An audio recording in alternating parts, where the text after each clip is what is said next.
Hello बच्चों, good morning everyone, how are you? I am good here and tell me about yourself. आप कैसे हैं? प्यारे बच्चों, आज हम केमिस्ट्री वाला 2.0 में लेकर आए हैं आपके लिए फिनोल्स।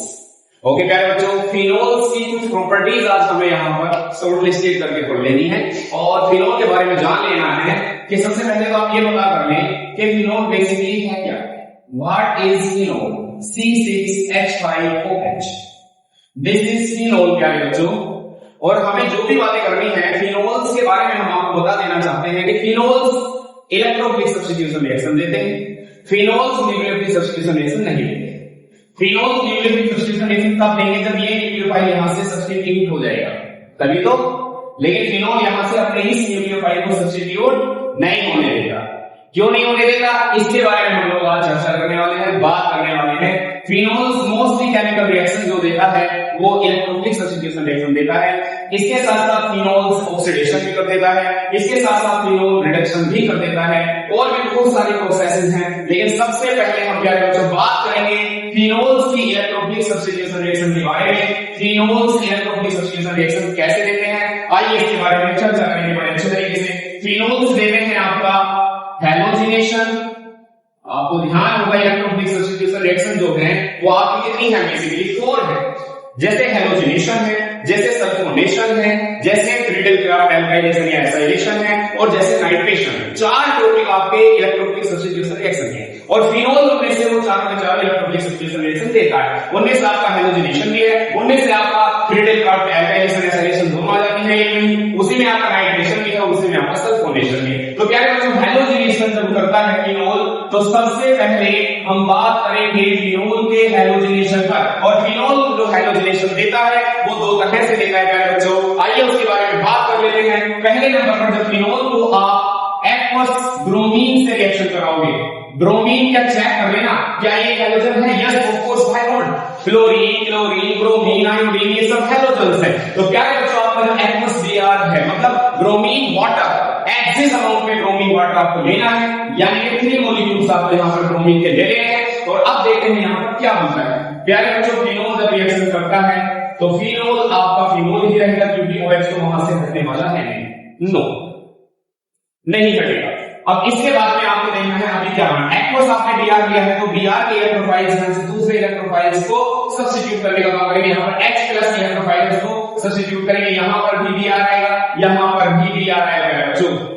जब आप इसका इक्वेशन लिखने के लिए जाओगे तो पोजीशन नंबर 1 है, ये नंबर 2 है, ये नंबर 3 है, ये नंबर 4 है, ये नंबर 5 और ये नंबर 6 है। जब आप इसका नाम लिखने के लिए जाओगे तो बच्चों क्या बनेगा, ये बनेगा 2 4 6, 2 पर 4 पर और 6 पर 3 टाइम्स कौन है, ट्राई आ गया, 2 4 6 ट्राई। कौन है ये, कौन है ये 2 पर 4 पर 6 पर? ब्रोमो है ये ब्रोमो है। ये लीजिए 2 4 6 ट्राई ब्रोमो, और फिनोल तो ये पहले से ही है प्यारे बच्चों, ये बन गया 2 4 6 ट्राई ब्रोमो फिनोल। जैसे ही आपने फिनोल के अंदर ब्रोमीन वाटर को पास किया वैसे ही बन गया 2 4 6 ट्राई ब्रोमो फिनोल, जो कि होता है एक व्हाइट कलर का प्रेसिपिटेट प्यारे बच्चों। ध्यान से समझिए आप इस बात को। फिनोल हैलोजिनेशन करेगा एक्वस ब्रोमीन से, मतलब ब्रोमीन वाटर से फिनोल रिएक्शन करेगा और व्हाइट कलर का एक प्रेसिपिटेट बनाएगा 2 4 6 ट्राई ब्रोमो फिनोल। ये टेस्ट भी है फिनोल का, ये टेस्ट भी है फिनोल का। कई बार फिनोल का टेस्ट हो जाता है किसके साथ में प्यारे बच्चों, फिनोल का टेस्ट कई बार देखा गया है किसके साथ में, एल्कोहल के साथ में। तो एल्कोहल ब्रोमीन वाटर से रिएक्शन नहीं करते, लेकिन जो आपका फिनोल है ये ब्रोमीन वाटर से रिएक्शन करके व्हाइट प्रेसिपिटेट देता है 2 4 6 ट्राई ब्रोमो फिनोल। नेक्स्ट आगे चलते हैं। फिनोल की रिएक्शन अभी हैलोजिनेशन ही आपको कराना है, लेकिन इस बार रिएक्शन तो ब्रोमीन ही करेगा। जी हाँ, रिएक्शन तो ब्रोमीन ही करेगा, रेडिश ब्राउन कलर का लिक्विड होता है। लेकिन इस बार क्या है बच्चों, प्रेजेंस में आप रखोगे CH2 को, कार्बन डाइसल्फाइड को आपको यहां पर प्रेजेंस में रखना है। अब देखते हैं कि क्या बनने वाला है। जैसे ही फिनोल की रिएक्शन हम ब्रोमीन से कराते हैं CH2 की प्रेजेंस में, अब देखिएगा ये बनेगा क्या है बच्चों, फिनोल। फिनोल तो ये है, Br यहां पर लगेगा। जब इसका नेम आप लिखोगे आईयूपीएसी में तो बनेगा 2 ब्रोमो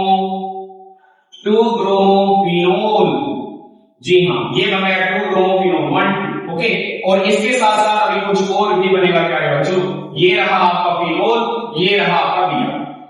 इस बार ये क्या बन गया, ये बन गया आपका 1 2 3 4, ये बना आपका 4 ब्रोमो फिनोल, ये बन गया 4 ब्रोमो फिनोल। जिसको आप कॉमन नेम के हिसाब से लिख सकते हो ऑर्थोब्रोमोफिनॉल और पैराब्रोमोफिनॉल, ये एक मिक्सचर बनेगा। When bromine water is passed through a phenol solution and carbon disulfide is also added to this solution. अगर कार्बन डाइसल्फाइड को आप प्रेजेंस में लेकर आते हो तब आपको एक मिक्सचर बनेगा ऑर्थोब्रोमोफिनॉल का और पैराब्रोमोफिनॉल का, जो कि होता है परसेंटेज में 20%, ये मिक्सचर है और ये बनेगा आपका 80%। ये मेजर है, ये माइनर है। Para derivatives always in major form, high because they are symmetric in nature, क्योंकि para molecules are symmetric in nature, that's why phenol जो आप कहते हैं पैराब्रोमोफिनॉल चाहे पैरानाइट्रोफिनॉल कुछ भी हो, पैरा वाले डेरिवेटिव्स आपके जाते हैं। ये आपका हैलोजेनेशन था प्यारे बच्चों, इस तरह से आपको रिएक्शन से बदलना होगा। आपका फिनोल अगर ब्रोमीन वाटर से रिएक्शन करता है तो व्हाइट कलर का प्रेसिपिटेट देता है 2,4,6 ट्राइब्रोमोफिनॉल का, और अगर ब्रोमीन से रिएक्शन करता है CH2 की प्रेजेंस में तब बनता है आपका मिक्सचर, जिसका मिक्सचर 2-ब्रोमोफिनॉल और 4-ब्रोमोफिनॉल का मिक्सचर आपको मिल जाता है। नेक्स्ट हम लोग बात करेंगे फिनोल के बारे में, हम हमारी बातें जारी रहेंगी। फिनोल की रिएक्शन आपको ऊपर जाइए नीचे जाए, इस बार आप फिनोल का कराने वाले हो नाइट्रेशन। आपको याद है जैसे हैलोजेनेशन हैलोजन से हुआ था, उसी तरह से प्यारे बच्चों नाइट्रेशन भी नाइट्रिक एसिड से होगा, नाइट्रिक एसिड से होगा, और मैं यहां रिएक्शन कराने जा रहा हूं कंसंट्रेटेड नाइट्रिक एसिड से। प्रेजेंस में है कंसंट्रेटेड H2SO4। ध्यान से समझिएगा इस रिएक्शन को मैं क्या कहना चाह रहा हूं प्यारे बच्चों, ध्यान से बिल्कुल एकदम। क्या है ये? कंसंट्रेटेड नाइट्रिक एसिड है और कंसंट्रेटेड H2SO4 की प्रेजेंस है। ऊपर की प्रेजेंस तो कंसंट्रेटेड H2SO4 की ही है, लेकिन मैंने इस बार लिया है डाइल्यूट HNO3, नाइट्रिक एसिड का डाइल्यूट सॉल्यूशन लिया है। नीचे वाले रिएक्शन में अगर आप देखोगे तो कंसंट्रेशन कंसंट्रेटेड HNO3 लिया गया है, ऊपर देखोगे तो डाइल्यूट HNO3 लिया गया है। वहां पर भी कंसंट्रेटेड H2SO4 अवेलेबल है, यहां पर भी कंसंट्रेटेड H2SO4 अवेलेबल है। एंड मोस्टली नाइट्रेशंस, चाहे वो फिनोल का हो, चाहे वो क्लोरोबेंजीन का हो, चाहे माइनोसोल का हो, नाइट्रेशन किसी का भी हो कंसंट्रेटेड H2SO4 की प्रेजेंस में किया है।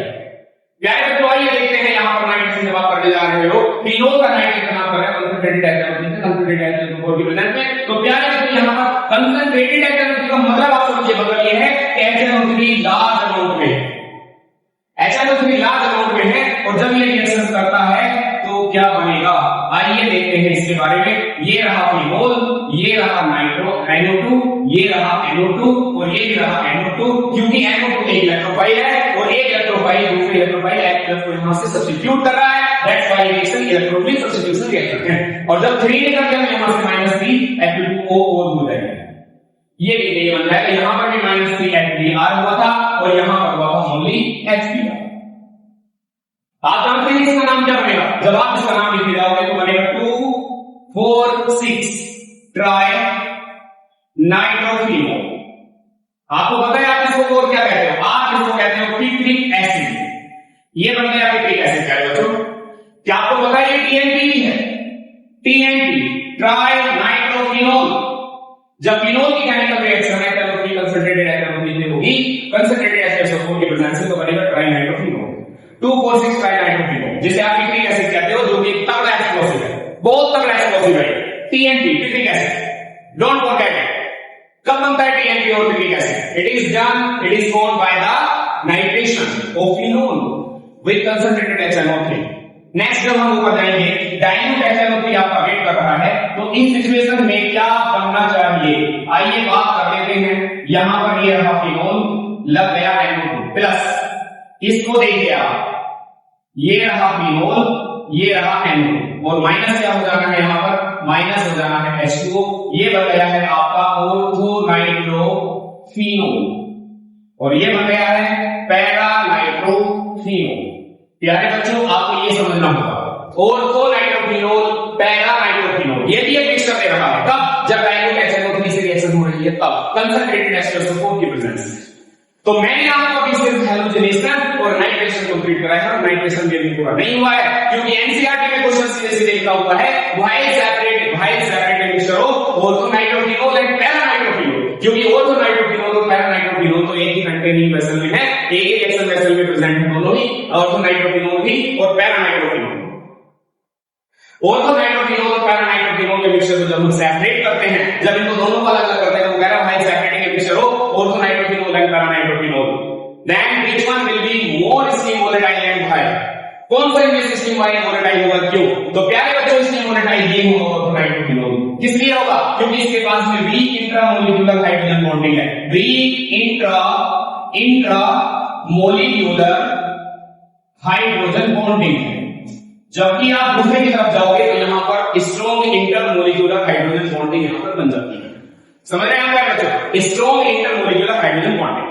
स्टीम वोलेटाइल कौन ज्यादा है? तो ऑर्थोनाइट्रोफिनोल इज मोर स्टीम वोलेटाइल। वजह क्या है प्यारे बच्चों? इसके पीछे की वजह ये है कि ऑर्थोनाइट्रोफिनोल के पास में इंट्रामोलिक्यूलर हाइड्रोजन बॉन्डिंग होती है जो कि वीक होती है। और इंट्रामोलिक्यूलर हाइड्रोजन बॉन्डिंग इसके बारे में हम लोग पिछले अपने लेक्चर में बात कर चुके हैं कि intramolecular hydrogen bonding is a type of hydrogen bonding which is take place between the atoms of the similar molecule.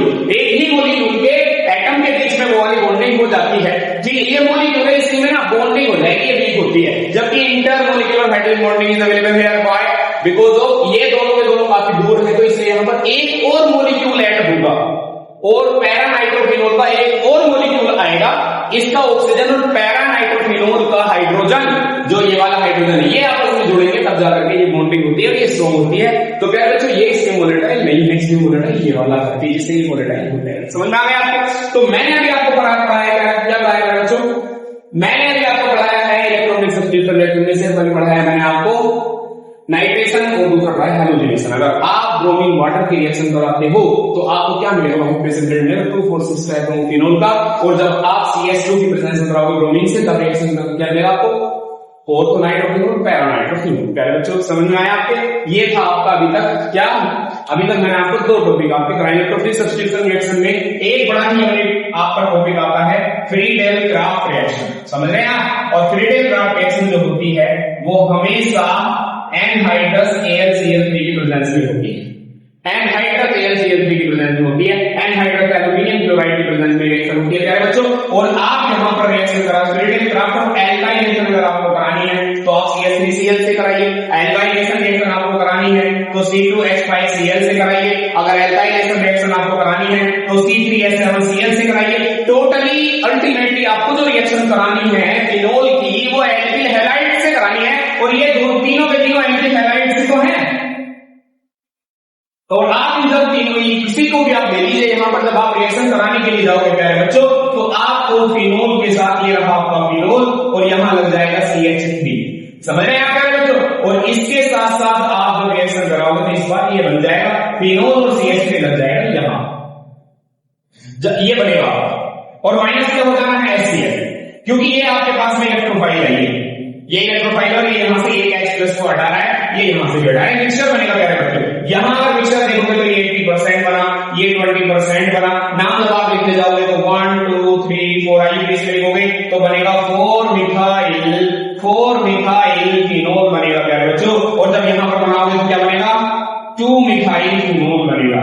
2-मिथाइल phenol बनेगा प्यारे बच्चों, ये बन गया मिक्सचर बनेगा 4-मिथाइल फिनोल और 2-मिथाइल फिनोल। ये फ्रीडेल-क्राफ्ट एल्काइलेशन है। This is Friedel-craft alkylation. क्यों? फ्रीडेल-क्राफ्ट रिएक्शन कब होती है? एनहाइड्रस AlCl3 की प्रेजेंस में होती है और ये हमेशा एल्किल हैलाइड से होती है रिएक्शन। ये एल्किल हैलाइड है, एल्किल हैलाइड है, एल्किल हैलाइड। दैट्स व्हाई ये रिएक्शन होगी फ्रीडेल-क्राफ्ट एल्काइलेशन रिएक्शन, मिक्सचर बनेगा। अभी फ्रीडेल-क्राफ्ट रिएक्शन की अगर हम लोग बात करते हैं तो फ्रीडेल-क्राफ्ट रिएक्शन एक और है। फ्रीडेल-क्राफ्ट रिएक्शन आपको तो पता ही है ना, फ्रीडेल-क्राफ्ट एनहाइड्रस AlCl3 की प्रेजेंस में होती है और आपको यहां पर लेना होगा CH3COCl लेना होगा। CH3COCl लेना होगा आपको प्यारे बच्चों। एसिटिल क्लोराइड लेना होगा आपको। जब आप फिनोल की केमिकल रिएक्शन एनहाइड्रस AlCl3 से कराते हो किसकी प्रेजेंस में? एनहाइड्रस AlCl3 की प्रेजेंस CH3COCl। एसिटिल, ये एसिड हैलाइड्स हैं। दैट्स व्हाई ये रिएक्शन होगी फ्रीडेल-क्राफ्ट एसाइलेशन। ये भी फ्रीडेल-क्राफ्ट एल्काइलेशन। फ्रीडेल-क्राफ्ट एसाइलेशन जब आप करोगे रिएक्शन ये आ सकता है, इसकी जगह पर ये भी आ सकता है C2H5COCl, कोई भी आ सकता है। Ethanoyl chloride, propanoyl chloride, butanoyl chloride, benzoyl chloride, कोई भी आएगा। एथिल हैलाइड होना चाहिए COCl, उसके बाद फंक्शनल ग्रुप होना चाहिए। जब आप रिएक्शन कराने के लिए जाओगे प्यारे बच्चों तो फिनोल की रिएक्शन जब होगी तो बनेगा फिनोल और लग जाएगा COCH3। इसके साथ साथ और क्या बनेगा? फिनोल के साथ में लग जाएगा COCH3, माइनस हो जाएगा आपका HCl। जब आप इसका इक्वेशन लिखोगे तो बोलो क्या हो जाएगा? CO आया है कीटोनिक फंक्शनल ग्रुप है जो कि मेजर है, जो कि मेन ग्रुप, जो कि सीनियर है। जब आप इसका नाम लिखोगे तो बन जाएगा, इसका प्रीफिक्स कितना होगा? ये हो जाएगा 2 हाइड्रोक्सी एसिटोक्विनोन, और ये हो जाएगा, ये क्या नाम बन जाएगा इसका, 4 हाइड्रोक्सी एसिटोक्विनोन। समझ रहे हैं क्या है? ये हो गई आपकी क्रिडेल-क्राफ्ट एल्काइलेशन रिएक्शन, ये हो गई क्रिडेल-क्राफ्ट एसाइलेशन रिएक्शन। यहां क्रिडेल-क्राफ्ट एसाइलेशन में आपका क्या बन रहा है, 2 हाइड्रोक्सी एसिटोक्विनोन और 4 हाइड्रोक्सी एसिटोक्विनोन। एसिटोक्विनोन क्यों आया, क्योंकि COCH लग गए ऊपर फिनोल की जगह। अब ये क्या OH क्या हो गया आपका, जूनियर हो गया। जूनियर का हमेशा प्रीफिक्स लिखा जाता है, ये आपको भी पता है, जूनियर का हमेशा प्रीफिक्स लिखा जाता है। अब तक क्या है, तो हमने जो पढ़ी है आपको आज फिनोल की जो वेरी मोस्ट इंपोर्टेंट रिएक्शन है, फिनोल की जो इलेक्ट्रोफिलिक सब्स्टिट्यूशन रिएक्शन है, वो मैंने आपको कराई है। मैंने आपको हेलोजिनेशन कराया है, मैंने आपको नाइट्रेशन कराया है, मैंने आपको क्रिडेल-क्राफ्ट एल्काइलेशन, क्रिडेल-क्राफ्ट एसाइलेशन कराया है। तो प्यारे बच्चों, आप सबसे पहले इसका स्क्रीनशॉट लेकर के अपने पास रख लीजिए। 100% बोर्ड्स के अंदर मिनिमम 1 मार्क का डाटा है, मिनिमम 1 मार्क, 100% 1 मार्क गारंटी के साथ एग्जाम में आपको मिलेगा फिनोल की तरफ से। फिनोल के अंदर कुछ केमिकल रिएक्शन जैसे कोलवेज रिएक्शन, जैसे रीमर्टिनल रिएक्शन, फिनोल का ऑक्सीडेशन, फिनोल का रिडक्शन, समझ रहे हैं ना। अभी बहुत सारी बातें अभी फिनोल की बाकी है, वो आपको हमारे नेक्स्ट क्लास में देखने के लिए मिलेगी। तब तक के लिए थैंक यू वेरी मच प्यारे बच्चों, बढ़िया रहिए, हैप्पी रहिए, खुश रहिए, टेंशन नहीं लेने का, सिर्फ पढ़ाई करने का। ओनली 10 मिनट दीजिए पढ़ेंगे तो आपके सब कुछ याद हो जाएगा। ओके बच्चों, बाय।